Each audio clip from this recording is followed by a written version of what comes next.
কলিয়াবৰত সৰ্বমুঠ আমি 9টা ট্ৰেন্সফৰ্মাৰ নতুনকৈ সংযোজন কৰিম আৰু নতুন সংযোজন ট্ৰেন্সফৰ্মাৰখিনিয়ে আগৰ যিখিনি ট্ৰেন্সফৰ্মাৰ আছিল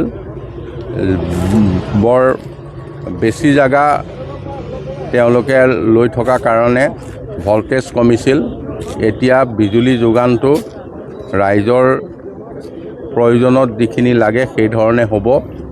ইয়াৰ উপৰিও সমগ্ৰ কলিয়াবৰত আমি দায়িত্ব লওঁতে কেৱল এটা ছাবষ্টেচন আছিল। আজি আমাৰ কাৰ্যকালৰ ভিতৰত এটাৰ পৰা আমি 8টা ছাবষ্টেচন বনালোঁ।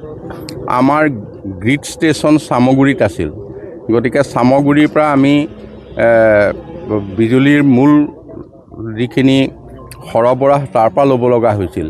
এতিয়া আমি জখলাবন্ধাত গ্ৰীড ষ্টেচন নিৰ্মাণ হৈ আছে, অতি সোনকালে সম্পূৰ্ণ হ'ব। গতিকে কলিয়াবৰৰ ক্ষেত্ৰত বিজুলী যোগানৰ এটা স্বয়ংসম্পূৰ্ণ আৰু খুব স্মাৰ্ট ব্যৱস্থা এটা আমাৰ ইয়াত হ'ব। তাৰ উপৰিও আমি বহু জেগাত আপোনালোকে দেখিছে বিজুলীৰ পুৰণা তাঁৰ সলাই নতুন খুঁটা পুতি আমি যথেষ্টখিনি সম্প্ৰসাৰণ কৰিছোঁ। বিজুলীৰ ক্ষেত্ৰত এটা প্ৰতিশ্ৰুতি আছিল মোৰ প্ৰথমতেই যে মই পথ, পানী আৰু পোহৰৰ ওপৰত গুৰুত্ব দিম।